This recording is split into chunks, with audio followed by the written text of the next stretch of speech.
வருஷத்தை நன்மையால் முடிசூட்டும் தெய்வமே, வற்றாத கிருபைகளால் என்னை என்றும் நடத்திடுமே. வருஷத்தை நன்மையால் முடிசூட்டும் தெய்வமே, வற்றாத கிருபைகளால் என்னை என்றும் நடத்திடுமே. தடைபட்ட நன்மைகள் இந்த ஆண்டு நடந்திடுமே, அடைக்கப்பட்ட கதவுகள் எல்லாம் இந்த ஆண்டு திறந்திடுமே. தடைபட்ட நன்மைகள் இந்த ஆண்டு நடந்திடுமே, அடைக்கப்பட்ட கதவுகள் எல்லாம் இந்த ஆண்டு திறந்திடுமே.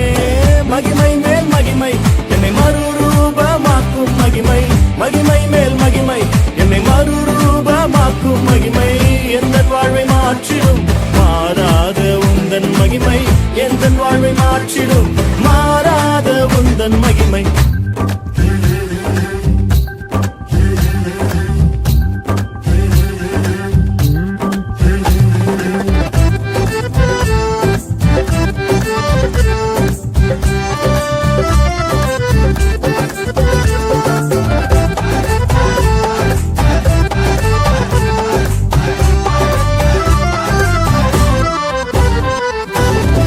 தமது ஐஸ்வர்யத்தால் என் குறைவை நிறைவாய் மாற்றி, அவர் தமது ஐஸ்வர்யத்தால் என் குறைவை நிறைவாய் மாற்றி, என் வாயை நன்மையால் திருப்தியாக்கும் நல்ல வருஷம், என் வாயை நன்மையால் திருப்தியாக்கும் நல்ல வருஷம்.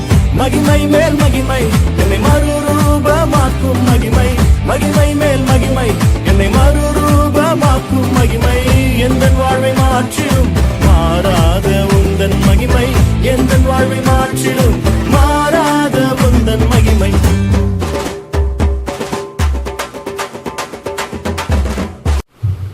ஆண்டவர் ரட்சகராகிய இயேசு கிறிஸ்துவின் நாமத்தினாலே அவரை வாழ்த்துகிறேன்.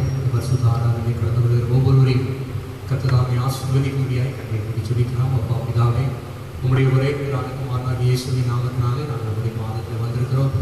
ஆராதனை கண்டு கிடைக்கிற ஒவ்வொருவரையும் கர்த்தர் ஆவியிலும் ஆத்மாவிலும் சரீரத்திலும் பலனடைய செய்யும்படியாக நாங்கள் ஜெபிக்கிறோம். உன்னத்தின் ஆவியானவர் அப்பாவை சோதனைகள் பரிசுத்த ஆவியினால் நிரப்புங்க. பாடல் ஆராதனை வசி அந்தவரை செய்திகளை எல்லாவற்றையும் நீங்க பலப்படுத்தப்படுங்க. ஒவ்வொருவரையும் ஆவியில் அபிஷேகத்தினால் வல்லமையினாலும் பலத்தினால் இடைகள் பார்த்துக் கொண்டிருக்கிற ஒவ்வொருடைய வாழ்க்கையை சமாதான சுகமும் தீர்க்காயுசும் திரும்படியாக நாங்கள் ஜெபிக்கிறோம். நித்திய ஜீவனுக்கு ஒவ்வொருவரை ஆயத்தப்படுத்தி தகுதிப்படுத்த ஆசீர்வதிங்க. இயேசு கிறிஸ்துவின் மூலமாக கேளு நல்ல தொடர்ந்து ஒரு சில பாடலை பாடி நம் கர்த்தரை ஆராதிக்கலாம். பாடல் சொல்லி 98வது பாடல் பாடல் 98 சந்தோஷம் பொங்குது சந்தோஷம் பொங்குது சந்தோஷம் வேலைக்கு அந்த பாடலையோட உற்சாகத்தை கடலை பற்றி பாடி ஆரம்பிக்கலாம்.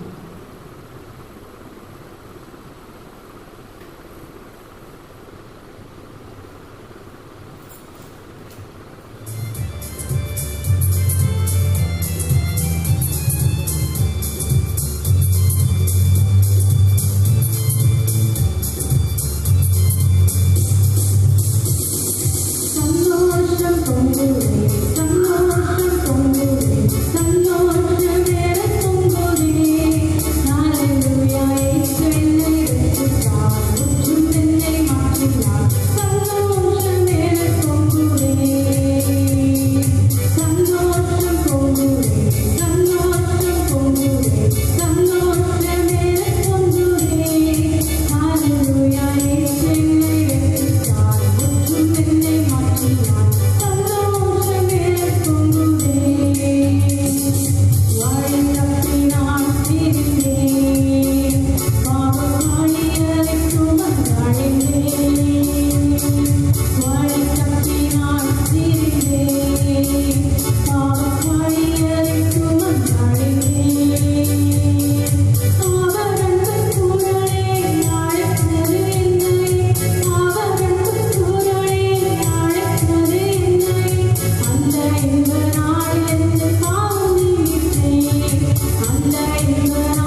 பாடல் புத்தகத்தில் 59வது பாடலை பாடும்.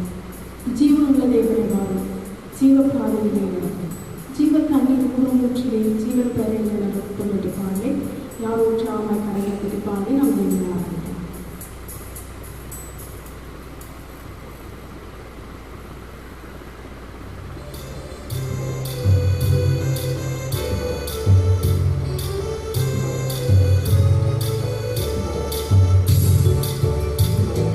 ஜீவனுள்ள தேவனை வரும் ஜீவ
வழியாய் நடத்தி செல்லுங்கப்பா. இந்த உலகம் முழுவதும் என்ன நடக்கும், அடுத்த நிமிடம் என்ன நடக்கும் தெரியாத ஒரு சூழ்நிலையில் வாழ்ந்து கொண்டிருக்கிறோம். அவரை நம்மை கிருபையாய் தயவாய் நடத்தி செல்லும்படியாய் இது ஒரு ஜெபத்தோடு பாடமா. நான் உங்களுடைய மார்களை சாய்ந்தவளை பாட இயேசுவோடு கூட 12 சிஷ்யர்கள் இருந்தார்கள். ஆனால் ஒருவர் மாத்திரம் அவருடைய மார்களை சாய்ந்தவளை பாடிக்கொண்டிருந்தார். எந்த சூழ்நிலை பார்த்தும் அவர் கலங்கல, எதை பார்த்தும் அவர் கலங்கல. யோவான் மட்டுமே அவருடைய மார்களை சாய்ந்தவளை பாடிக்கொண்டிருந்தார். நான் உங்க மார்களை சாய்ந்தவளை பாருங்கப்பா. எல்லா சூழ்நிலையை விட்டு ஓய்ந்து எல்லாவற்றையும் சுற்றில் இருக்க எதையும் பார்க்காமல் அந்த யோவானை போல உங்களுடைய மார்களை சாய்ந்தவளை பாடும்படியான கிருபையை ஒவ்வொருவருக்கும் கட்டளையிடுகிறார்கள்.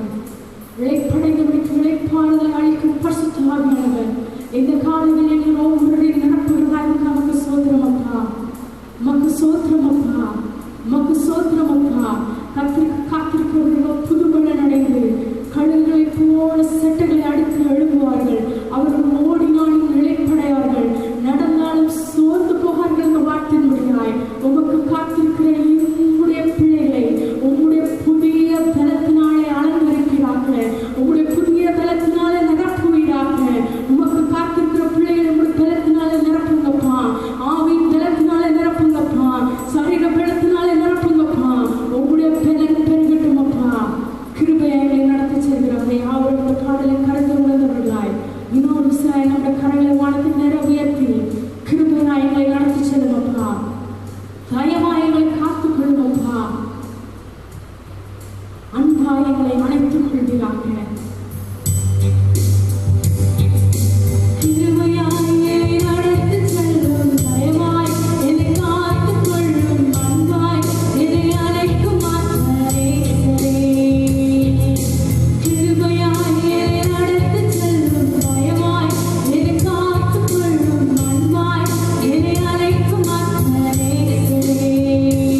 விசுவாசப்படுறவங்க ஒவ்வொரு மேலும் ரத்தம் தெளிக்கிறோம் அப்பா.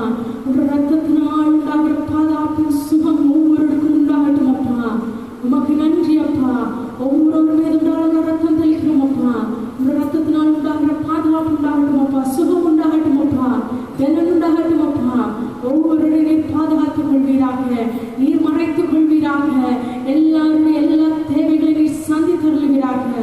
எனக்கு ஒத்தாசை வரும் பருவதற்கு நிறைய கண்களை ஏறெடுக்கிறேன் வாழ்த்தின்படியாய் வானத்தையும் பூமியும் உண்டாக்கின கர்த்தரிடத்திலிருந்து பரத்திலிருந்து ஒவ்வொருக்கும் ஒத்தாசை உண்டாகட்டும் அப்பா.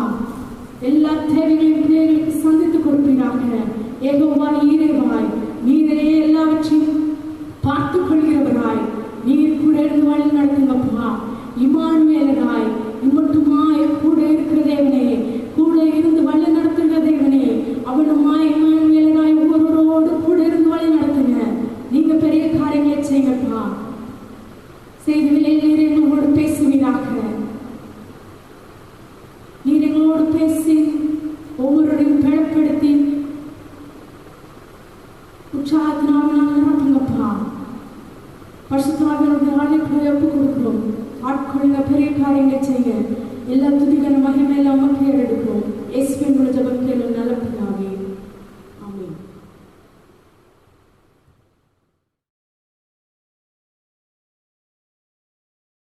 ஆண்டவராகிய இயேசு கிறிஸ்துவின் நாமத்தினாலே அவரை வாழ்த்துகிறேன். வேறாகும் உங்களுடைய கைகளை எடுத்துக்கொள்ளுங்கள். நம்ம சில நண்பர்கள் கர்த்தருடைய வார்த்தைகளை நாம் தியானிக்க போகிறோம். டேனியல் ஜெபசிங் இந்த யூடியூப் சேனலை சப்ஸ்கிரைப் பண்ணுங்கள், ஃப்ரெண்ட்களை ஷேர் பண்ணுங்கள். கர்த்தரோட ஆசீர்வதிப்பாராக. இந்த நாளிலும் நாம் நீதிமொழிகள் 18ஆம் அதிகாரம் 10ஆம் வசனத்தையும் நாம் வாசிக்க கேட்கலாம். நீதிமொழிகள் 18ஆம் அதிகாரம் 10ஆம் வசனம். கர்த்தரின் நாமம் பலத்த துருகம், நீதிமான் அதற்குள்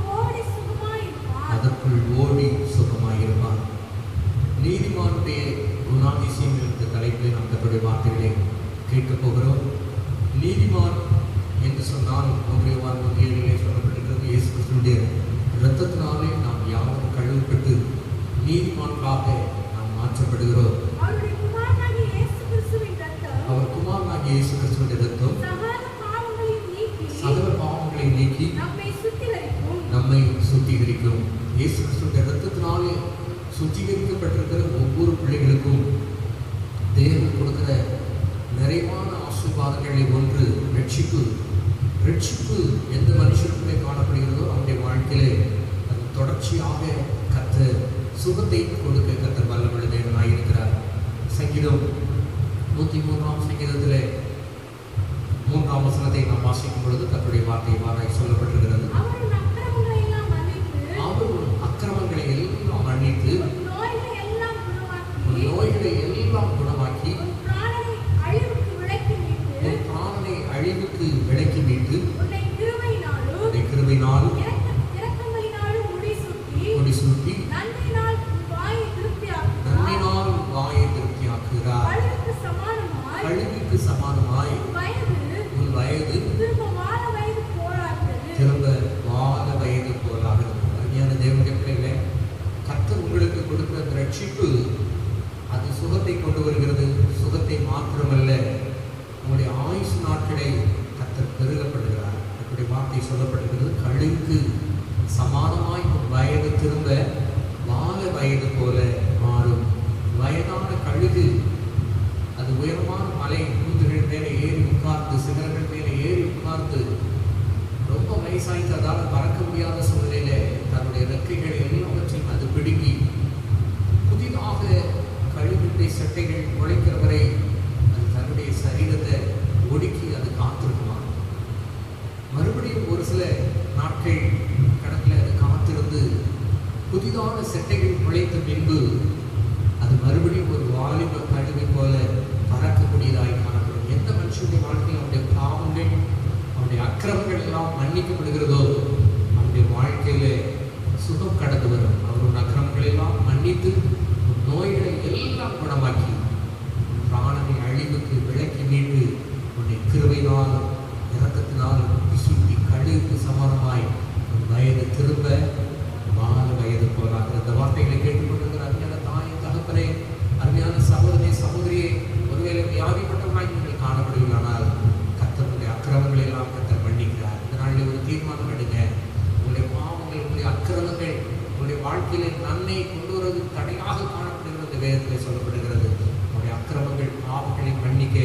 இயேசு கிறிஸ்துவின் ரத்தம் போதுமானதாக இருக்கிறது. இயேசு கிறிஸ்துவின் ரத்தத்தினாலே நீங்கள் கழுவப்படும் பொழுது ரட்சிப்பு கிடைக்கிறது, சுகம் கிடைக்கிறது. உங்களுடைய ஆயுசு நாட்களை கர்த்தர் பெருக பண்ண கர்த்தர் வல்லமுள்ள தேவனாய் இருக்கிறார். நீதிமான் என்று சொன்னால் வேதத்திலே சொல்லப்பட்டிருக்கிறது. நீதிமொழிகள் 29ஆம் அதிகாரம் 6ஆம் வசனத்தை வாசிக்கும் பொழுது கர்த்தருடைய வார்த்தை வாராய் சொல்லப்பட்டிருக்கிறது. நீதிமொழிகள் 29:6. துஷ்டனுடைய துரோகத்திலே கண்ணீர் இருக்கிறது, நீதிமானோ பாடி மகிழ்கிறான். இங்கே சொல்லப்பட்டிருக்கிறது, நீதிமானோ பாடி மகிழ்கிறான். யாரெல்லாம் ரட்சிக்கப்பட்டிருக்கிறார்களோ அவர்களுடைய வாழ்க்கையிலே கர்த்தர் கொடுக்கிற ஒரு பெரிய சமாதானம், ஒரு சந்தோஷம், ஒரு மகிழ்ச்சி. வேதத்திலே சொல்லப்பட்டிருக்கிற நீதிமானுடைய வீட்டிலே ரட்சிப்பின் கம்பீர சத்தம் உண்டு என்று சொல்லப்பட்டிருக்கிறது. அருமையான தேவனுடைய பிள்ளைகள், இந்த வார்த்தைகளை கேட்டுக்கொண்டிருந்த அருமையான தாயை தகப்பனே, உங்களுடைய வீட்டில் ரட்சிப்பின் கம்பீர சத்தம் இருக்கிறதா? துன்மார்க்கனுடைய வீட்டிலே கூக்குரல் இருக்கும் என்று வேதத்திலே சொல்லப்பட்டிருக்கிறது. ஐயோ என்கிற வார்த்தைகள் என்று சொல்லப்பட்டிருக்கிறது. ஐயோ என்று சொன்னால் சாபத்திற்கு அடையாளம். தேவனுடைய பிள்ளைகள், நீங்கள் பாடி மகிழும் போது, கர்த்தருக்குள்ளே மகிழ்ச்சியாக இருக்கும் பொழுது, கர்த்தரை ஆராதிக்கும் பொழுது கர்த்தர் உங்களுக்கு சுகத்தை பெருகப்படுவார், மகிழ்ச்சியை பெருகப்படுவார், ஆயுசு நாட்களை கர்த்தர் பெருகப்படுவார். கர்த்தருடைய நாமம் பலத்த துருகம், நீதிமான் அதற்குள்ளே ஓடி சுகமாயிருப்பான் என்று சொல்லப்பட்டிருக்கிறது. அப்போ ரட்சிப்பு மாத்திரமல்ல, சுகம் மாத்திரமல்ல, நீங்கள் பாடக்கூடிய கிருபைகளை, மகிழ்ச்சியோடு கர்த்தருக்கு ஆராதனை செய்கிற கிருபையை கர்த்தர் உங்களுக்கு தருவார். உங்களுடைய அக்கிரமங்கள், பாவங்கள் மன்னிப்பு கொடுக்கிறது. உங்களுடைய உள்ளத்திலே இனக்குறையாத தெய்வீக சமாதானம், சந்தோஷம் உங்களுடைய இருதயத்தை ஆட்கொள்ளும் பொழுது நீங்கள் கர்த்தரை உண்மையாக பாடி ஆராதிப்பீங்க. அல்லேலூயா. அது மாத்திரமல்ல, சங்கீதம் 140:13 கர்த்தருடைய வார்த்தை வாராய் சொல்லப்படுகிறது. சங்கீதம் 140:13 நாம் வாசிக்கலாம். நீதிமான்கள் உம்முடைய நாமத்தை துதிப்பார்கள், உம்முடைய நாமத்தை துதிப்பார்கள், செம்மையானவர்கள் உம்முடைய சமூகத்தில் வாசம் பண்ணுவார்கள். உம்முடைய சமூகத்தில் வாசம் பண்ணுவார்கள். அல்லேலூயா.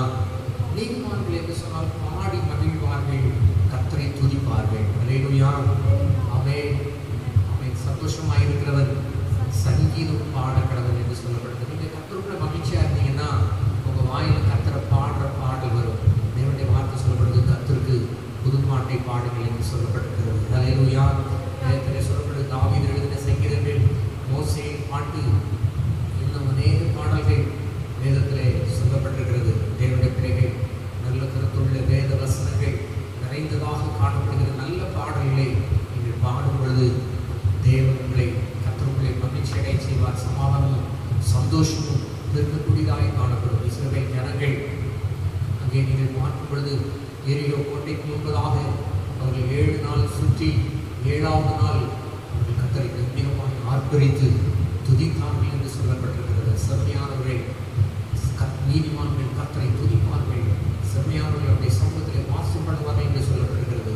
கர்த்தருக்குள்ளே மகிழ்ந்து கழிவுறுகிறது தான் நமக்கு பலனாயிருக்கிறது. கர்த்தருக்குள்ளே மகிழ்ச்சியாயிருப்பதே நம்முடைய பலனாயிருக்கிறது. தேவனுடைய வார்த்தை சொல்லப்படுகிறது, ஆபத்து காலத்திலே நீ சோர்ந்து போவாயினால் உன் பலன் குன்றினது என்று சொல்லப்படுகிறது. ஒரு நாட்களிலே வியாதி மத்தியிலே, பொருளாதார நெருக்கடி மத்தியிலே நீங்கள் கலங்கி தவிக்கிறீர்களா? கர்த்தரை சார்ந்து கொள்ளுங்க, கர்த்தரை பாடி துதிங்க. கர்த்தர் உங்களுக்கு ஒரு அற்புதத்தை நிச்சயமாய் செய்யக்கூடிய தேவனாய் இருக்கிறார். அல்லேலூயா. நீதிமான் பாடி மகிழ்கிறார், நீதிமான் கர்த்தரை துதிப்பான். இன்னொரு வசனத்தை வாசிக்கலாம். சங்கீதம் 32ஆம் சங்கீதம் 11ஆம் வசனத்தை நாம் வாசிக்க கேட்கலாம். சங்கீதம் 32:11. நீதிமான்களே, கர்த்தருக்குள் மகிழ்ந்து களிகூருங்கள், செம்மையான இருதயம் உள்ளவர்களே, நீங்கள் எல்லாரும் ஆனந்த முழக்கமிடுங்கள். அல்லேலூயா. கர்த்தருக்குள்ளே களி கூறுவது, கர்த்தருக்குள்ளே மகிழ்ச்சியாக இருப்பது, அது உங்களுடைய வாழ்க்கையில் பலனை கொடுக்கக்கூடியதாக காணப்படும். நீதிமானுடைய அடையாளம் என்னவென்று சொன்னால் கர்த்தரை பாடுவது, கர்த்தரை ஆர்ப்பரிப்பது. அப்போஸ்தலர் 16ஆம் அதிகாரத்தில் நீங்கள் வாசிக்கும் பொழுது பவுலும் சீலாவும் கட்டப்பட்ட சூழ்நிலையிலே, அவருடைய போர்ச்சேர்களாலே, அங்கே சேவர்களாலே அடிக்கப்பட்டு காவலிலே வைக்கப்பட்டிருந்த சூழ்நிலையிலே, நடுராத்திரியிலே வேதத்திலே சொல்லப்பட்டிருக்கிறது, அவர்கள் பாடி கர்த்தரை துதித்தார்கள் என்று சொல்லப்பட்டிருக்கிறது. வேதத்தின் மத்தியிலே, பாடுகள் மத்தியிலே, நடுராத்திரியிலே பாடி துதிப்பது என்பது எவ்வளோ கடினமான காரியம். நடுராத்திரியிலே ஜெபம் பண்ணி தேவனை துதித்து பாடினார்கள். காவலில் வைக்கப்பட்டவர்கள் அதை கேட்டுக் கொண்டிருந்தார்கள். கடுகையிலே சிறைச்சாலையின் அஸ்திவாரங்கள் அசையும்படியாக சிறைச்சாலையினுடைய அஸ்திவாரங்கள் அசைப்படியாக மிகவும் பூமி மிகவும் அதிர்ந்தது. பூமி மிகவும் அதிர்ந்தது. உடனே கதவுகள் எல்லாம் திறந்தது. கதவுகள் எல்லாம் திறந்தது. எல்லாருடைய கட்டுகளும் கலந்து போயிற்று. எல்லாருடைய கட்டுகளும் கலந்து போயிற்று. ஒருவேளை நீங்கள் பலவிதமான கட்டுகளினாலே கட்டப்பட்டிருக்கிறீர்களா? பாவ கட்டுகளினாலே, பிசாசு கட்டுகளினாலே கட்டப்பட்டிருக்கிறீர்களா? நீங்க ஜெபிச்சு பாருங்க, கர்த்தரை பாடி துதிச்சு பாருங்க. அது மாத்திரமல்ல, பாடுகள் மத்தியிலேயும் கர்த்தரை நீங்கள் தேடி பாருங்கள். வேதத்திலே சொல்லப்பட்ட சங்கீதம் 50ஆம் சங்கீதத்திலே 14ஆம் 15ஆம் வசனத்திலே நீங்கள் வாசிக்கும் பொழுது கர்த்தருடைய வார்த்தை இவ்வாறாய் சொல்லப்படுகிறது. சங்கீதம் 50, 14, 15 வசனங்களை நாம் வாசிக்க கேட்கலாம். நீ தேவனுக்கு ஸ்தோத்திரமளித்து, நீ தேவனுக்கு ஸ்தோத்திரமளித்து, உன்னதமான உன் பொருத்தனைகளை செலுத்தி, உன்னதமான ஒரு பொருத்தனையை செலுத்தி, ஆபத்து காலத்தில் என்னை நோக்கி கூப்பிடு. ஆபத்து காலத்தில் என்னை நோக்கி கூப்பிடு. நான் உன்னை விடுவிப்பேன். நான் உன்னை விடுவிப்பேன். நீ என்னை மகிமைப்படுத்துவாய். நீ என்னை மகிமைப்படுத்துவாய். அல்லேலூயா. உங்கள் வாழ்க்கையிலே எப்பேற்பட்ட ஆபத்துகளாக இருந்தாலும் அருமையான தேவனுடைய பிள்ளைகளே, இயேசுவின் ரத்தத்தினாலே கழுவப்பட்ட நீதிமான்களே, ஒருவேளை இயேசுவின் ரத்தத்தினாலே கழுவப்படலைன்னா 2000 ஆண்டுகளுக்கு முன்பாக உங்களுக்காக எனக்காக கல்வாரி சிலுவையிலே கைகளிலே கால்களிலே ஆணி அடிக்கப்பட்டு தன்னுடைய கடைசி சொட்டு ரத்தவரை இந்த உலகத்தில் இருக்கிற மனுக்களுக்கு எல்லாருடைய பாவங்களுக்காய் தம்முடைய ரத்தத்தை சிந்திருக்கிறார். அவருடைய நாமத்தை நம்புங்க, இயேசுவை நம்புங்க, அவர் சிலுவையிலே சிந்தின ரத்தத்தை நம்புங்க. ஆண்டவரே, அவருடைய ரத்தத்தினாலே என்னை கழுவுங்க, ஆண்டவரே என்ன நீதிமான மாற்றுங்க, எனக்கு சுகத்தை தாங்க, எனக்கு பலனை தாங்க, நானும் பாடி துதிக்க திரும்ப தாங்க. இந்த வாழ்க்கையில் காணப்படுகிற பிசாசுடைய கட்டுகள், சாபத்தின் கட்டுகள், எல்லா பரம்பரை சாபங்கள், எல்லா ஆபத்துகள் விலகுபடியாய் அவரை நோக்கி நீங்கள் கூப்பிடுங்கள். பவுல் சீலாவும் அவர்கள் சிறைச்சாலையில் அடைக்கப்பட்ட கைகள் கால்கள் தொழுவத்திலே கட்டப்பட்ட சூழ்நிலையிலே அவர்கள் தேவனை நடுராத்திரியிலே ஜெபம் பண்ணி பாடி கர்த்தரை மகிமைப்படுத்தினார்கள். அல்லேலூயா. அருமையான தேவனுடைய பிள்ளைகளே, உங்கள் வீட்டில் குடும்ப ஜெபம் இருக்கிறதா? நீங்கள் பாடி கர்த்தரை மகிமைப்படுத்துகிறீர்களா? தேவனுடைய வார்த்தை சொல்லப்பட்டிருக்கிறது, அதிகாலை என்னை தேடுகிறவன் என்னை கண்டடைகிறான். காலைதோறும் அவருடைய கிருபை புதிதாக இருக்கிறது. உங்களுடைய முதல் மணி நேரத்தை ஜெபத்தில் வேத தியானத்தில் நீங்கள் கழிக்கிறீர்களா? அந்த நாள் முழுவதுமாய் தெய்வீக சமாதானமும் சந்தோஷமும் நிறைவாய் காணப்படும். அல்லேலூயா. உங்களுடைய வாழ்க்கையில் கர்த்தரை தேடுங்க. ஆபத்து காலத்தில் அவரை நோக்கி கூப்பிடுங்க. ஆபத்து காலத்தில் சோர்ந்து போவானால் பலன் குஞ்சினது என்று வேதத்தில் சொல்லப்பட்டிருக்கிறது. பலன் பெரும்படியாய் தேவனுடைய முகத்தை தேடுங்க. தேவன் பாடி துதிங்க. பவுல் சீலாவும் அவங்க பாடி துதித்த பொழுது அவர்களுடைய கட்டுகள் மாத்திரமல்ல, எல்லாருடைய கட்டுகள் அவிழ்க்கப்பட்டது. வசனம் சொல்லப்பட்டது, அவருடைய சத்தத்தை கேட்ட யாருடைய கட்டுகள் அவிழ்க்கப்பட்டது. ஒரு அற்புதம் என்னன்னா, நீங்க பாடும்போது, நீங்க துதிக்கும் போது உங்க கட்டுகள் மாத்திரமல்ல, அந்த சத்தத்தை கேட்கிற எல்லாருடைய கட்டுகள் அவிழ்க்கப்படும். அல்லேலூயா. அவருடைய வீட்டில் கர்த்தருடைய பாதுகாப்பு இருக்கிறதா? தேவனுடைய கிருபை உங்களுடைய வீட்டில் இருக்கிறதா? சமீபத்தில் சிவகாசி பக்கத்தில் ஒரு போதனுடைய வீடு பிரதிஷ்டைக்காய் நாங்கள் கடந்து சென்றதோம். அங்கே பார்க்கும்போது அந்த வீட்டில் இருக்கிற அந்த போதகர் மாத்திரமல்ல, அந்த கிராமத்தில் இருக்கிற எல்லா மக்களும் கர்த்தரை அறிந்து கர்த்தரை ஆராதிக்கிற பிள்ளைகளாக இருக்கிறார்கள். அல்லேலூயா. எல்லாரும் இந்த சிவகாசி சுற்றுப்பட்டால் பட்டணம் கிராமங்களில் இருந்து இந்த பட்டாசு தொழிற்சாலையில் வேலை பார்க்கிறவர்கள் இந்த போதகர் சொல்வார், அதிகாலை வேளையில் 3:30 மணிக்கு 4 மணிக்கு நான் ஜெபத்தோடு என்னுடைய கிராமங்களை சுற்றி நடந்து வரும் பொழுது அதிகாலை வேளையில் பார்க்கும்போது எல்லா வீடுகளிலும் ஜெப சத்தம், பாடல் சத்தம், துதி சத்தம் என்னுடைய கிராமம் முழுவதுமாய் கேட்கும். கரங்களை வீட்டு வரலையே சொல்லுங்க.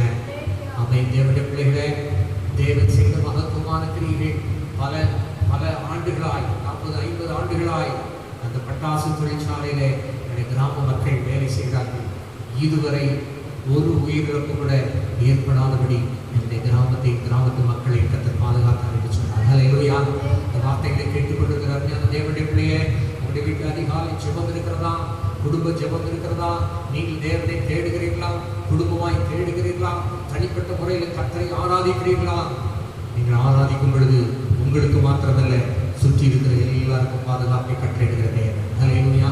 தேவனுடைய வார்த்தை சொல்லப்படுகிறது, இதோ இஸ்ரவேலரை காக்கிறவர் உறங்குவதும் இல்லை தூங்குவதும் இல்லை என்ற வார்த்தைப்படி உங்களுடைய குடும்பத்தை பாதுகாக்கிறது மாத்திரமல்ல, சுற்றி இருக்கிற எல்லா மக்களையும் கர்த்தர் பாதுகாக்க கர்த்தர் போதுமானவராக இருக்கிறார். அல்லேலூயா. நீங்கள் தேவனை பாடி துதிக்கும் பொழுது சுற்றி இருக்கிற சத்தத்தை கேட்க எல்லாருடைய கட்டளைகள் அவிழ்க்கப்படும், எல்லாருடைய கட்டளைகள் அவிழ்க்கப்படும். அருமையான ஒரு சம்பவத்தை ஒரு ஊழியக்காரன் மூலமாய் நான் கேட்டேன். திருமணமான ஒரு புதிதான கப்பிள்ஸ் கணவன் மனைவியுமாய் அவர் ஒரு நாளிலே தீர்மானம் எடுத்தார்கள். ஒவ்வொரு நாளும் அதிகாலை கர்த்தருடைய முகத்தை தேட வேண்டும், ஒரு பாட்டை பாடணும், ஒரு சங்கீத பகுதியை வாசிக்கணும், 2 பேரும் கரங்களை கோர்த்து ஜெபிக்க வேண்டும், அதுபோல இரவிலும் அதுபோல ஜெபித்து விட்டு படுக்க வேண்டும் என்று சொல்லி முதல் நாளிலே தீர்மானம் எடுத்தார்கள். ஒரு சில மாதங்கள் கடந்து சென்றது. ஆராய்ந்து கொண்டே இருந்தார்கள், சபைக்கு ஒழுங்கப்பட்டே இருந்தாங்க. ஒரு நாளிலே அவர்களுக்குள்ள ஒரு சின்ன வருத்தம் வந்தது, சண்டை வந்தது. அது நிமித்தம் அவர்கள் என்ன செய்தார்கள் என்று சொன்னால், அவர்கள் ஒரு 6 மாதம் கழிந்த பின்பு இந்த சண்டை வந்ததுனால அவனுக்கு குடும்ப ஜெபம் பண்ணலை. தனித்தனியாக 2 பேரும் தனித்தனியாக ஜெபமிட்டு அவனை படுத்து விட்டார்கள். சரியாக அவர்கள் 7 மணிக்கு மாலையில் ஜெபிப்பார்கள். 7க்கு 7:30 அந்த ஜெபம் நடக்கும். 7:30 மணி வரை அவர்கள் ஜெபிக்கவில்லை, தனித்தனியாக ஜெபிச்சுப்பட்டாங்க. திடீர்னு ஒரு 8:30 மணிக்கு ஒரு கதவு தட்டுகிற சத்தம் கேட்டது. அப்பொழுது அவர்கள் கதவை திறந்து பார்த்தால் பக்கத்து வீட்டில் இருக்கிற ஒரு ஐதீகமான ஒரு இந்து குடும்பத்தை சேர்ந்த ஒரு சகோதரர் வந்து நின்றார். ஐயா, இந்த நேரத்தில் வந்திருக்கீங்களே, என்ன விஷயம், உங்களுக்கு என்ன தேவை, எதற்காக வந்திருக்கிறீர்கள்? அவர் சொன்னார், நான் இந்து குடும்பத்தை சேர்ந்தவன். உங்கள் வீட்டில் நீங்கள் பாடுகிற பாடல் சத்தத்தை நான் ஒவ்வொரு நாளும் நான் கேட்டுக்கொண்டிருக்கிறேன். நீங்கள் படிக்கிற இந்த பாடல் எனக்கு தெரியும், மகிழ்வோமைகிற பாடல் எனக்கு தெரியும், கர்த்தரையே துதிப்பேன், காலமெல்லாம் துதிப்பேன், இந்த பாடல் தெரியும், இந்த வசனம் தெரியும் அப்படின்னு ஒன்றா சொல்லிக்கொண்டே இருந்தார். இவர்களுக்கு ஒன்றுமே புரியல. சொன்னாங்க, இன்னைக்கு ஏன் நீங்கள் இரவில் ஜெபிக்கல? இல்லை, நாங்கள் ஜெபிச்சிட்டோம் அப்படின்னாங்க. அவங்க சொன்னாங்க, இல்லை, ஜெப சத்தம் கேட்கலையே, பாட்டு சத்தம் கேட்கலையே. அவங்க சொன்னாங்க, ஒரு 4-5 மாதங்களுக்கு முன்பதாக என்னுடைய வாழ்க்கையிலே நான் வேலை செய்கிற இடத்துல எனக்கு நெருக்கடி காணப்பட்டது. குடும்பத்தில் பெரிய கடன் சுமை, என்னுடைய மனைவி பிள்ளைகள் எல்லாம் பிரிந்து போய்விட்டார்கள். நான் என்னுடைய வாழ்க்கையை முடித்துக்கொள்ள தற்கொலை செய்யணும்னு நினைக்கும் போது என்னுடைய வீட்டில் நான் கயிறை போட்டு நான் தொங்கல் நினைச்ச பொழுது ஜன்னல் திறந்திருந்தது. இந்த ஜன்னல்லாம் பூட்டிவோன்னு சொல்லி ஜன்னலை பூட்ட நான் நினைத்த பொழுது இந்த இடத்துல ஒரு சத்தம் கேட்டது. நீ தேவனுக்கு ஸ்தோத்திரம் செய்து உன்னதமான பொருத்தனை செலுத்தி ஆபத்து காலத்தில் என்னை நோக்கி கூப்பிடு, அப்பொழுது நான் உன்னை விடுவிப்பேன், நீ என்னை மகிமைப்படுத்துவாங்கிற வார்த்தை கேட்டது. அப்போது நான் ஒரு நிமிஷம் யோசித்தேன், எவ்வளோ தெய்வங்களை நான் கூப்பிட்டு பார்த்துட்டேன், இயேசு ஒவ்வொரு விஷயம் கூப்பிட்டா என்னன்னு சொல்லி உங்களோடு சேர்ந்து ஆபத்து காலத்தில் கூப்பிடுன்னு சொன்னேன். இயேசு அப்பா, எனக்கு ஜெபிக்கலாம் தெரியும், அந்த வசனத்தை சொல்லி நான் ஜெபித்தேன். அன்னைக்கு என்னுடைய உள்ளத்தில் ஒரு சமாதானம் இறங்கிச்சு. ஆண்டவரே, எனக்கு இந்த கடன் அடைக்க கிருபைத்தான்னு சொல்லி நான் ஜெபித்தேன். அப்புறம் படுத்துக்கிட்டு ஜெபித்தேன். அப்படி எப்போ தூங்குனேன்னு தெரியல. அதிகாலையில் நான் மறுபடியும் நான் வேலைக்கு போனேன். நடந்த சம்பவம் எனக்கு பல ஆண்டுகளாய், ஒரு 20 ஆண்டுகளாய் வர வேண்டிய எல்லா அரியர் பணம், எனக்கு வர வேண்டிய எல்லா பணங்கள் எனக்கு வந்திருந்ததாய் லெட்டர் வந்தது. என்னுடைய கடன்கள்லாம் அடைக்க கர்த்தர் கிருபை செய்தார். அந்த நாளிலிருந்து நான் ஒவ்வொரு நாளும் உங்களுடைய பாடல்களை பாடுகிறேன். வேத வசனத்தை நான் வாங்கி, வேதத்தை வாங்கி நான் வாசிக்கிறேன். ஆபத்து காலத்தில் என்ன நோக்கி கூப்பிடுன்னு சொன்ன அந்த இயேசுவை மாத்திரம் நீங்கள் மட்டும் அன்றைக்கி பாடாமல் இருந்தீங்கன்னா என்னுடைய வாழ்க்கை அன்றைக்கே முடுது மீறும், என்னுடைய மனைவி பிள்ளைகள்லாம் திரும்ப வந்திருப்பார்கள் என்று சொல்லி நீங்கள் உங்களுக்காக நீங்கள் பாடாவிட்டாலும் எனக்காக பாடுங்கள் என்று சொன்னார்கள். அல்லேலூயா. பவுலும் சீலாவும் பாடின பொழுது அவருடைய கட்டுகள் மாத்திரமல்ல, அருமையான தேவனுடைய அருமையான சகோதரே சகோதரியே, அவருடைய கட்டுகள் மாத்திரமல்ல, அதை கேட்ட எல்லாருடைய கட்டுகள் அவிழ்க்கப்பட்டது. தேவனுடைய பிள்ளைய, நீ பாடும்போது, நீங்க துதிக்கும் போது, நீங்க ஆராதிக்கும் போது அந்த சத்தத்தை கேட்டுக்கொண்டிருக்கிற ஒவ்வொரு கட்டுகளும் அவிழ்க்கப்படும். அல்லேலூயா. அவன் இந்த செய்தி மற்றவர்களுக்கு ஃபார்வர்ட் பண்ணுங்க, மற்றவர்களுக்கு நீங்க ஷேர் பண்ணுங்க. பண்ணும் பொழுது நீ கட்டப்பட்ட சூழலில் இருக்கிற அநேகரை கர்த்தர் விடுதலையாக்குவார், அவர்களை நீதிமானாய் மாற்றுவார். ஐதீகமான இந்து குடும்பத்தை சேர்ந்த சகோதரரை கர்த்தர் ரட்சித்தார். அல்லேலூயா. உங்களுடைய வாழ்க்கையிலே நீங்கள் பாடி துதிக்கும் பொழுது உங்களை மாத்திரமல்ல, அநேகரை கர்த்தர் பாதுகாப்பார். வேதத்தில் ஒரு நீதிமானை குறித்து ஒரு சில காரியங்களை நாம் வேகமாய் தியானிக்கலாம். ஆதியாகமம் 6ஆம் அதிகாரம் 9ஆம் வசனம், ஆதியாகமம் 7ஆம் அதிகாரம் 1ஆம் வசனம்.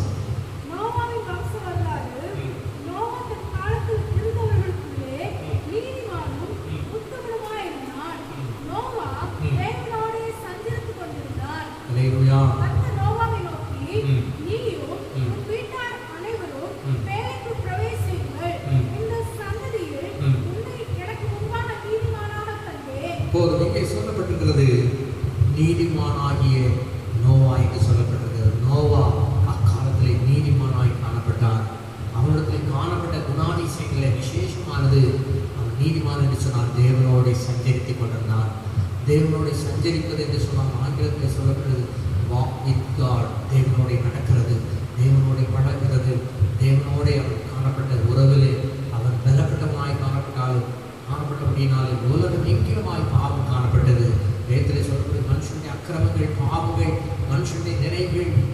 பொல்லாதாய் இருந்தபடினாலே முழு அந்த உலகத்தை அழிக்க கர்த்தர் திட்டம் தீட்டின பொழுது கர்த்தர் அவனை நினைத்தருளினார். அவன் மேல நினைவாயிருந்தார். அவனை அழிக்க கர்த்தர் சித்தப்படல. அந்த நீதிமானை கர்த்தர் காக்கிற தேவன். அல்லேலூயா. நீங்கள் இயேசுவின் ரத்தத்தினாலே காக்கப்பட்டு நீங்கள் கழுவப்பட்டிருப்பீர்கள். ஆனால் உங்களையும் உங்களுடைய குடும்பத்தை கர்த்தர் காக்க கர்த்தர் போதுமானவராயிருக்கிறார். ஆமென். அவனிடத்தில் காணப்பட்ட நீதிமானாகிய நோவாவுக்குள்ளே காணப்பட்ட கிருபை என்னவென்று சொன்னால், நோவாவுக்கு கர்த்தருடைய கண்களிலே கிருபை கிடைத்தது. அல்லேலூயா. நீங்க நீதிமானா கர்த்தருடைய கிருபை உங்களோட உங்களுக்கு காணப்படும். உலக அழிவுக்கு கர்த்தர் உங்களை பாதுகாப்பார். நித்திய நரகமாகி அழிவுக்கு கர்த்தர் உங்களை பாதுகாப்பார். அது மாத்திரமல்ல, நீங்கள் தேவனோடு செபிக்கிறவர்களாய் அவரோட பழகிறவர்களாய் காணப்படுகிறானால் உங்களுக்கு நன்மை உண்டாகும். அல்லேலூயா. உங்களுக்கு ஆசீர்வாதம் உண்டாகும், நிறைவு உண்டாகும். இங்கே வேதத்தில் சொல்லப்பட்ட கர்த்தர் நோவா பார்த்து சொல்றாரு, நீ ஒரு மிகப்பெரிய பேழையை கட்டுப்படியாய் கர்த்தர் அவனுக்கு கட்டளையிட்டார் என்று வேதத்தில் சொல்லப்பட்டிருக்கிறது. அங்கே சொல்லப்பட்டிருக்கிறது, அந்த பேழையுடைய நீளம் 300 முழம், நீளம் 50 முழம், அகலம் 30 முழம், உயரமான ஒரு பெரிய பேழையை கர்த்தர் கட்ட சொன்னார். எபிரேயர் ஆக்கியோர் இவ்வாறாய் சொல்லுகிறார். எபிரேயர் 11ஆம் அதிகாரம் 7ஆம் வசனத்திலே நாம் கர்த்தருடைய வார்த்தையை வாசிக்க கேட்கலாம். எபிரேயர் 11ஆம் அதிகாரம் 7ஆம் வசனத்தை நாம் வாசிக்க கேட்கலாம். விசுவாசத்தினாலே நோவா தற்காலத்திலே காணாதவைகளை குறித்து தேவ எச்சரிப்பு பெற்று பயபக்தி உள்ளவனாகி தன் குடும்பத்தை ரட்சிப்பதற்கு பேழையை உண்டு பண்ணினான். அதனாலே அவன் குலம் ஆக்கினைக்குள்ளானதென்று தீர்த்து விசுவாசத்தினால் உண்டாகும் நீதிக்கு சுதந்திரவாளியானான். அல்லேலூயா. ஆமென். தேவனுடைய வார்த்தை சொல்லப்பட்டிருக்கிறது. இங்கே நோவாவுக்குள்ளே காணப்படுகிற விசேஷமான ஒரு குணாதிசயம், தேவனோட சஞ்சரித்தான். அது மாத்திரமல்ல, விசுவாசத்தினாலே பேழையை கட்டினான் என்று சொல்லப்பட்டிருக்கிறது. விசுவாசத்தினாலே பேழையை கட்டினான். கர்த்தர் சொன்னார், இந்த உலகத்துல நான் அழிக்க போறேன், உன்னை இந்த குடும்பத்தை காக்க முடியாது, நீ இந்த ஜனங்களுக்கு பிரசங்கம் பண்ண என்று சொன்னார். இந்த ஜனங்களுக்கு எவ்வளவு சொல்லி பார்த்தோம், ஒருத்தர் கேட்கல. ஆனால் அந்த பேழைக்கு 8 பேர் பிரவேசித்தார்கள். ஒவ்வொரு ஜோடாய் பறவைகள், மிருகங்கள், ஒவ்வொரு பிராணிகள், எல்லா ஜீவராசிகள் எல்லாம் ஜோடியா கர்த்தருடைய வார்த்தைக்கு கட்டளைக்கு கீழ்ப்படிந்து உட்பிரவேசித்தது என்று சொல்லப்படுகிற ஆதியாகமம் 7ஆம் அதிகாரம் 5ஆம் வசனத்தை வாசிக்க கேட்கலாம். ஆதியாகமம் 7ஆம் அதிகாரம் 5ஆம் வசனம். நோவா தேவன் தனக்கு கட்டளையிட்ட எல்லாவற்றையும் செய்தார். அல்லேலூயா. தேவன் சொன்ன மாதிரி அவன் அந்த பேரை கட்டினான். தேவன் என்னெல்லாம் சொன்னாரோ அதை அப்படியே செய்தார். அல்லேலூயா. நீங்க தேவனுடைய கட்டளைக்கு கீழ்ப்படுகிறீர்களா? வேதத்தில் ஏராளமான கட்டளை சொல்லப்பட்டிருக்கிறது. அந்த வேதத்தில் சொல்லப்பட்ட கட்டளைகளின்படி நீங்கள் கீழ்ப்படியும் பொழுது நீங்கள் ஆசீர்வதிக்கப்பட்டவர்களாய் காணப்படுவீர்கள். விசுவாசத்தினாலே கர்த்தர் சொன்ன வார்த்தைப்படி அவன் பேழையை கட்டினான். அல்லேலூயா. ஆமென். நீங்கள் உங்களுடைய குடும்பத்தில் நீங்கள் கட்டுகிறவர்களாக காணப்படுறீங்களா? நீதிபதிகளில் ஒரு வசனம் சொல்லப்பட்டிருக்கிறது. 14ஆம் அதிகாரம் 1ஆம் வசனத்திலே வாசிக்கும் பொழுது கர்த்தருடைய வார்த்தை வாராய் சொல்லுங்கள். நீதிபதிகள் 14:3.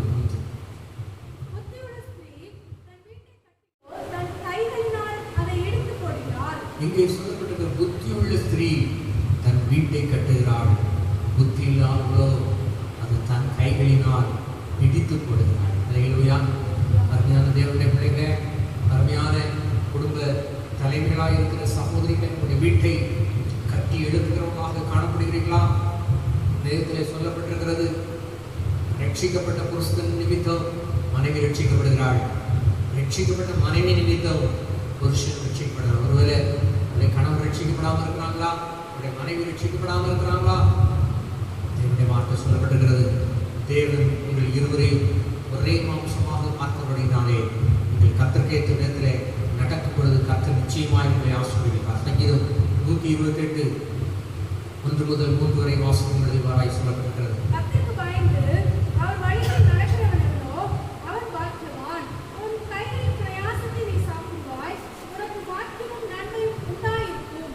உன் மனைவி உன் வீட்டரங்களில் கனி தரும் திராட்சை கொடியை போல் இருப்பாள். உன் பிள்ளைகள் உன் பந்தியை சுற்றிலும் ஒளிவு மர கன்றுகளைப் போல் இருப்பார்கள். இதோ கர்த்தருக்கு பயப்படுகிற மனுஷன் இவ்விதமாய் ஆசீர்வதிக்கப்படுவான். கர்த்தருக்கு பயப்படுகிற மனுஷன் இவ்வளவாய் ஆசீர்வதிக்கப்படுவான். இருப்பாள் என்று வேதத்திலே சொல்லப்படுகிறது. அல்லேலூயா. கர்த்தருக்கு பயந்து அவர் வழிகளில் நடக்கிற மனுஷன் எவனோ அவன் பாக்கியவான். அல்லேலூயா. நீங்க தேவனுக்கு பயந்து நடக்கிறவங்களா இருப்பீங்கன்னா உங்களுடைய மனைவியை கர்த்தர் ஆசீர்வதிப்பார், உங்களுடைய பிள்ளைகளை கர்த்தர் ஆசீர்வதிப்பார். உன் பிள்ளைகளின் பிள்ளைகளை இஸ்ரவேலுக்கு உண்டாகும் சமாதானத்தையும் கர்த்தர் தருவார். அல்லேலூயா. குடும்பத்தை கட்டி எழுப்புகிறீர்களா? அருமையான தேவனுடைய ஆவிக்குரிய ஜீவியத்தில் உங்களுடைய ஆவிக்குரிய ஜீவியத்தை கட்டி எழுப்புகிறீர்களா? வேதத்தில் சொல்லப்படுகிறது சங்கீதம் 127:1 கர்த்தர் வீட்டை கட்டாராகி அதை கர்த்தர்களுடைய பிரயாசம். அவருடைய குடும்பம் கட்டி எழுப்பப்பட வேண்டுமானால் தேவனோடு இணைந்து கொள்ளுங்கள், தேவனுடைய வார்த்தைக்கு கீழ்ப்படியுங்கள், அதிகமாய் ஜெபிங்கள், கர்த்தரை ஆராதிங்கள். உங்களுடைய பிள்ளைகள், உங்களுடைய மனைவி, உங்களுடைய புருஷன் எல்லாரும் சேர்ந்து கர்த்தரை துதிக்கும் பொழுது உங்களுடைய குடும்பத்தை கர்த்தர் கட்டி எழுப்புவார். யோசுவா சொல்லும் பொழுது நானும் என் வீட்டார் போவென்றால் கர்த்தரையே சேவிப்போம். நீதிமான்கள் வீட்டில் ரட்சிப்பின் கம்பீர சத்தம் கேட்கும். ஆமே. நீதிமான்கள் கர்த்தருடைய கட்டளை எபிரேயர் 11:7 வாசிக்க கேட்டபடி விசுவாசத்தினாலே அவன் பேழையை கட்டினது மாத்திரமல்ல, அவன் பேழைக்குள்ளே அவனும் அவனுடைய மனைவி, அவனுடைய பிள்ளைகள், அவனுடைய மருமக்குமார் எல்லாரும் பேழைக்குள்ளே பிரவேசித்தார்கள். தேவன் அந்த பேழைக்குள்ளே பிரவேசித்த அந்த 8 பேரை கர்த்தர் பாதுகாத்தார் என்று வேதத்திலே சொல்லப்பட்டிருக்கிறது. வாசிக்கலாம். அப்போஸ்தலனாகிய பேதுரு எழுதின நிருபத்திலே கர்த்தருடைய வார்த்தை இவ்வாறாய் சொல்லப்பட்டிருக்கிறது. 2 பேர் 2ஆம் அதிகாரம் 5ஆம் வசனம் வாசிக்கலாம்.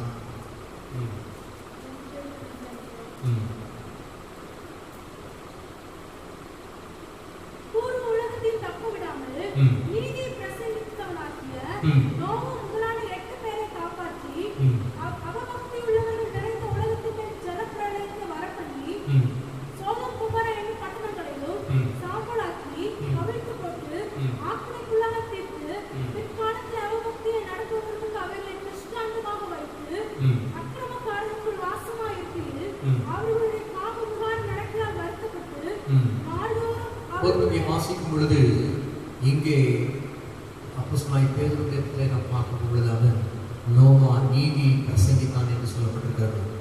தேவன் நீதியுள்ள தேவன், நீதியுள்ள தேவனாகிய இயேசு கிறிஸ்துவை நீங்கள் மற்றவர்களுக்கு அறிவிக்க வேண்டும். அது மாத்திரமல்ல, இப்படி எல்லா நீதியும் நிறைவேற்றுவது நமக்கு ஏற்றமாக இருக்கிறது என்று இயேசு சொல்லுகிறார். யோவான் ஸ்நானத்தில் ஞானஸ்நானம் பெற கடந்து சென்றிருந்த பொழுது அங்கே யோவான் ஸ்நானம் சொன்னார், நான் இடத்துல ஞானஸ்நானம் பெற இருக்க நீர் இடத்துல வரலாமா என்று சொன்ன பொழுது இயேசு சொல்லுகிறார், இப்படி எல்லா நீதியை நிறைவேற்றுவது நமக்கு ஏற்றதாக இருக்கிறது. இந்த வேதத்தில் இன்னொரு வசனத்தில் சொல்லப்பட்டிருக்க வேத நிறுவனத்தில் அந்த 8 பேர் மாத்திரம் ஜலத்தினாலே காக்கப்பட்டார்கள் என்று வேதத்தில் சொல்லப்பட்டிருக்கிறது. முதல் வாசிக்க அந்த வசனத்தை வாசிக்கலாம். 1 பேதுரு 3:20 வாசிக்கலாம். அந்த ஆவிகள்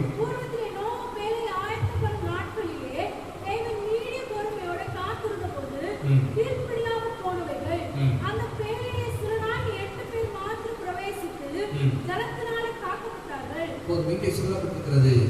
அங்கே மீதி எல்லாரும் ஜலத்தினாலே அழிந்து போனார்கள், இவர்கள் மாத்திரம் ஜலத்தினாலே காக்கப்பட்டார்கள். இது எதற்கு ஒப்பனையாக சொல்லப்பட்டிருக்கிறது வேதம் சொல்லுகிறது. வாசிக்கலாம். அதற்கு ஒப்பனையான ஞானஸ்நானமானது மாம்ச அழுக்கை நீக்குதலாயிராமல் நல் மனசாட்சியின் உடன்படிக்கையாயிருந்து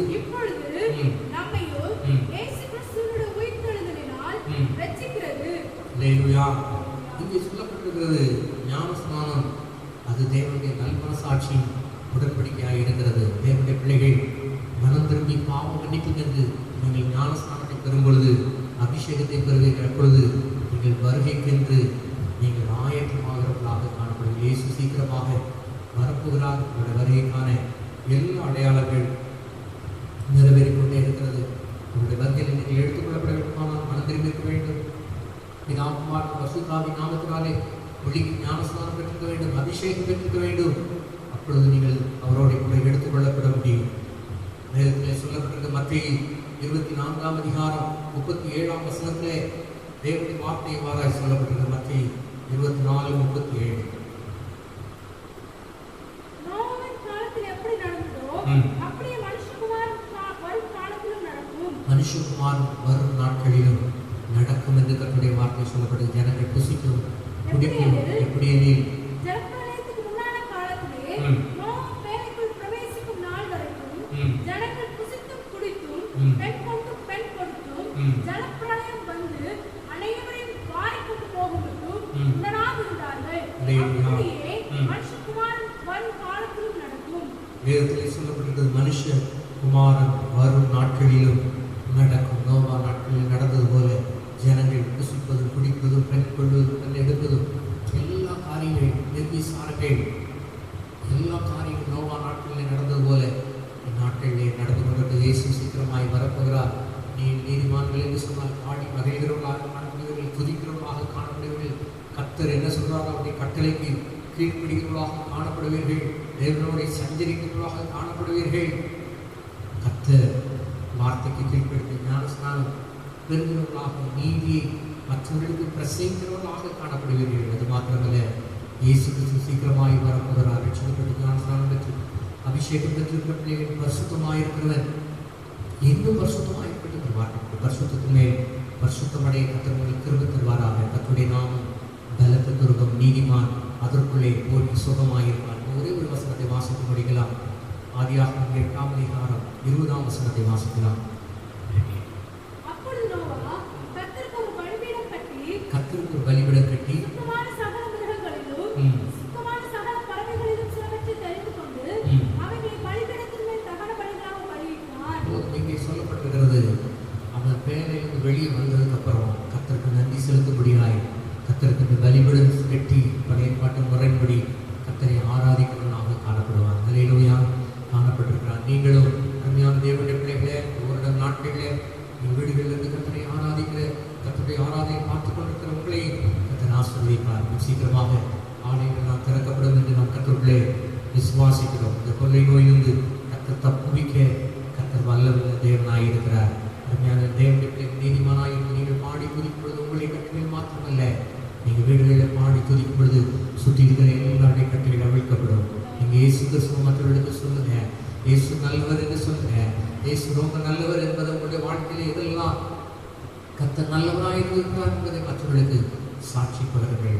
இங்கே நோவா அநேக பிரயாசப்பட்டு பேரைகளை கொண்டு வர முயற்சி செய்தான். ஆனால் அதில் அவன் தோல்வி அடைந்தாலும் இங்கே சொல்லப்பட்டிருக்க நோவாவும் அவருடைய குடும்பம் முழுவதுமாய் வேலைக்குட்பட்டார்கள். அல்லேலூயா. மற்றவர்களை ரட்சிக்க பிரயாசப்படணும். முதலாவது உங்களுடைய கணவன், உங்களுடைய மனைவி, உங்களுடைய பிள்ளைகள், உங்களுடைய பெற்றோர், உங்களுடைய உடனே பிறந்தவர்கள், உங்களுடைய சமுதாய மக்கள், உங்கள் ஊர் மக்கள், உங்கள் தேசத்தின் மக்கள், இந்த உலகத்தில் எல்லா மக்களும் ரட்சிக்கப்பட வேண்டும். அதற்காக பிரயாசப்படணும். முதலாவது உங்களுடைய குடும்பங்கள் கர்த்தருக்கு நேராக வழி நடத்த முடியாது, அதிகமாக பிரயாசப்படணும். அதற்காக குடும்பம் ரட்சிக்கப்பட்டாலும் மற்றவர்கள் சொல்ல இருந்தது அல்ல. எல்லாருக்கும் கிறிஸ்துவனுடைய அன்பை நீங்கள் வெளிப்படுத்துங்கள். கர்த்தர் நீதிமானாய் கர்த்தர் மாற்றி நீதிமான் கர்த்தருக்குள்ளே மகிழ்ந்து கழிவுகளாக பார்க்கும்படி இந்த பூலோகத்தில் மாத்திரமல்ல, இயேசு சீக்கிரமாய் வரப்போகிறார். அவர்களுடைய கூட ஆயிரமாயிரமான ஆண்டுகள் தேவனுடைய கூட நாம் சஞ்சரிக்க போகிறோம். கர்த்தர் அப்படிப்பட்ட பாக்கியத்தை உங்களுக்கு தருவதாக. கண்களை முடி ஜெபிக்கலாம். அப்பா பிதாவே, நம்முடைய குமாரனாகிய இயேசுவின் நாமத்தினால் நம்முடைய பாதத்தில் வந்திருக்கிறோம். அவர்கள் சீலாவை குறித்து பார்த்தோம். ஆண்டவரே, நீதிமானாகிய லோத்து, அப்பா நீதிமானாகிய நோவாவை குறித்து பார்த்தோம். ஆண்டவரே, குணாதிசயங்கள் நம்முடைய வாழ்க்கையில் காணப்பட எங்களை அர்ப்பணிக்கிறோம். ஆண்டவரே, நீதிமான் கர்த்தருக்குள்ளே பாடி மகிழ்கிறான். நீதிமான் கர்த்தரை துதிப்பான். நீதிமான் அப்பாவை சோதரிக்கப்பட்ட தேவனுடைய கட்டளையின்படி நடப்பான். நீதிமான் தன்னுடைய குடும்பத்தை ரட்சிப்புகளை வழிநடத்துவான். நீதிமான் கர்த்தருடைய வார்த்தைப்படி ஞானஸ்நானம் பெறுவான். வார்த்தைப்படி ஆண்டவரே வரையிருந்து ஒவ்வொருவரையும் ஆயத்தப்படுத்தி தகுதிப்படுத்த முடியாது ஜெபிக்கிறோம். பிள்ளைகளை வாழ்க்கையை சுகம் கடந்து வரட்டும். அவர் மற்றவர்களெல்லாம் மன்னித்து உன் நோய்களை எல்லாம் குணமாக்கி உன் பிராணனை அழிக்கும் விலைக்கு மீட்டு உன்னை கிருபையினால் இரக்கத்தினால் முடிசூட்டி முடிசூட்டுகிறார். எழுந்து சமாதான வயது திரும்ப வாழ வயது போகலாம் வார்த்தை. இந்த வார்த்தைகளை கேட்டுக்கொண்டிருக்கிற வயதானவர்கள், வியாதி குறித்து காணப்படுகிற ஒவ்வொருவருக்கும் கழுவுக்கு சமானமாய் அவருடைய வயதை கர்த்தர் வாழ வயது போல மாற்றும்படியாய், இன்னும் அநேகர் ரட்சிப்புகளை வழிநடத்தும்படியாய், அநேகருக்கு நீதியை சொல்லும்படியாய், நீதி தேவனாகிய இயேசு கிறிஸ்துவை மற்றவர்களுக்கு வெளிப்படுத்தும்படியாய், ஆயுசு நாட்களை பெருகப்படும்படியாக நாங்கள் ஜெபிக்கிறோம். வியாதியிலிருந்து விடுதலை கட்டளையிடும்படியாக நாங்கள் ஜெபிக்கிறோம். சகல வியாதிகள் பலவீனங்கள் மாறி போகும்படியாக நாங்கள் ஜெபிக்கிறோம் ஆண்டவரே. எங்களுடைய நோய்கள் மாத்திரமல்ல, எங்களுடைய சாபங்கள், எங்களுடைய பலவீனங்கள், எங்களுடைய துக்கங்கள் எல்லாவற்றையும் சிலுவையிலே சுமந்து தீர்த்த இயேசுவை நாங்கள் நோக்கி பார்க்கிறோம். அவரை நோக்கி பார்க்கிறோம். பிரகாசம் அடைந்தார்கள். அவர்களுடைய முகம் வெட்கப்பட்டு போதல் என்ற வார்த்தைப்படி வார்த்தைகளை கேட்டுக்கொண்டிருக்கிற ஒவ்வொரு பிள்ளைகளும் வெட்கப்பட்டு போகாதபடி அதிகமாக துதிக்க ஆராதிக்க தொழுது கொள்ள ஆண்டவரே உண்மை உடைய நாமத்தை உயர்த்த அப்படி நாம் பலத்தை துருவு நீதிமான் அதற்குள்ளே போட்டி சுகமாயிருப்பான்கிற வார்த்தைப்படி பொருளாதாரத்தில், ஆவிக்குரிய ஜீவியத்தில், சரீர சுகத்தில் ஆண்டவரே ஒரு பலம் உண்டாகக்கூடியாக நாங்கள் ஜெபிக்கிறோம். ஒவ்வொருவரை தொட்டு ஆசீர்வதிங்க. அப்படியாக செய்கிற தயவுக்காக வந்து நன்றி செலுத்துகிறோம். வருகின்ற ஒவ்வொருவரையும் ஆயத்தப்படுத்தி தகுதிப்படுத்தும் கனவையும் எல்லாமத்தை செலுத்துகிறோம். இயேசு கிறிஸ்துவின் மூலம் ஜெபங்களும் நல்ல பிதாவே. எல்லாரும் சத்தத்தை சொல்லுங்க. என் ஆத்துமாவே என் முழுவதும் பரிசுத்த நாமத்தை சொல்லு. என் ஆத்துமாவே கர்த்தரை சொல்லு. கர்த்தர் செய்த சகல உபகாரங்களை மறவாதே. ஆமென். நம்முடைய கர்த்தராகிய இயேசு கிறிஸ்துவின் கிருபை, பிதாவாகிய தேவனுடைய அன்பு, பரிசுத்த ஆவியானவருடைய அன்பினையும் சிநேகமும் சமாதானமும் மீண்டும் மீண்டும் சதா காலம் இருப்பதாக. ஆமென். ஸ்தோத்திரம். கர்த்தர் உங்களை ஆசீர்வதிப்பாராக.